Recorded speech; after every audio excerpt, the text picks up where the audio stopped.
Name, image, likeness at this point, as of July 1st, 2021, per the NCAA, student athletes can now monetize their name, image, and likeness. And a lot of this comes down to some of the examples I mentioned. It's just merchandising, it is working with brand deals, it's also doing camps, and then student athletes at all levels, at the collegiate level, and actually I think it's about 50% of high schools in the United States at this point, they can monetize on all of those different angles. Then they obviously have to go ahead and file taxes. They have to get approved by their compliance offices, but that's really the generalization of athletes being able to monetize their name, image, and likeness.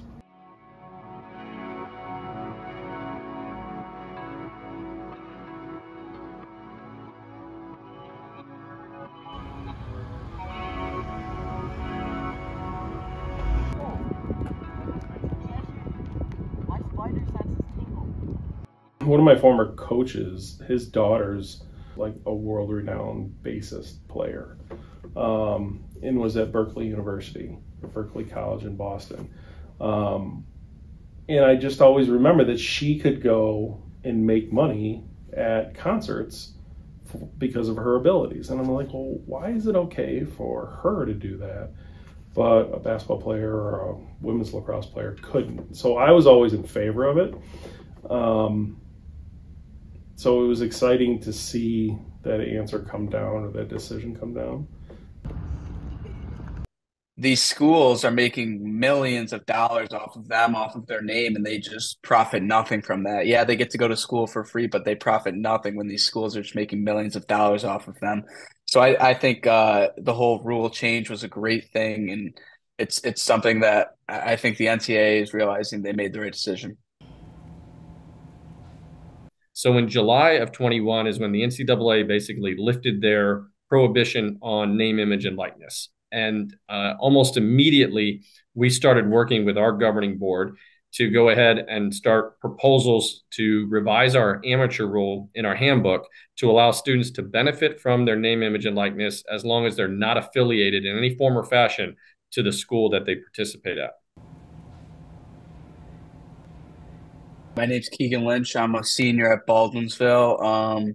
I'm committed to play lacrosse at Fairfield University. I'm sponsored by Powell Lacrosse. You don't necessarily see that typical aggressiveness of mutual respect on display, as now Baldwinsville goes to work. Now, this is like a heavyweight match, a heavyweight bout where you're just trying to feel out the other guy early on, see where we can get the matchups, where we can take advantage. And there is one right there. A little bit of confusion on the defense.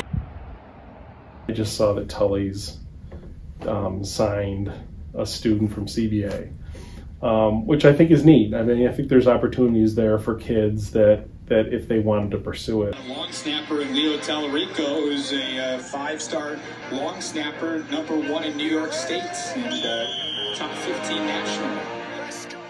My name's Leo Tallarico. I go to CBA. I'm a long snapper. Right when NIL started happening, it's actually not legal for like high school students in every single state, but New York it is. So we kind of knew about that. I'm good friends with the G. Martinos. His son is like my best friend. So I'm at their house a lot. And, you know, one day we were just talking about it. And I was like, hey, like you guys don't have any NIL athletes or anything. Like, what's up with that? You should really look into that. And we started talking about it. And so it's been in the works for a pretty long time.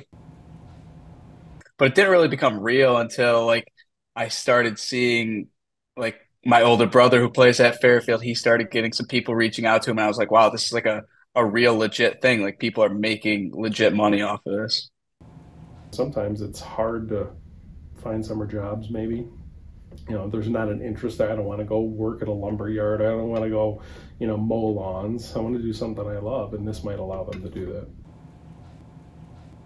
I think there's so much to be learned as far as what's going to happen over the course of the next few years.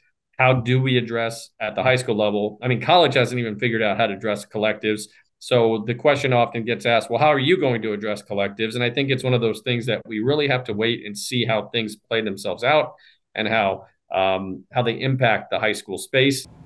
I think my biggest concern for NIL is educating students and their parents about what the parameters actually are and what the rule is that we created. And several other states have followed.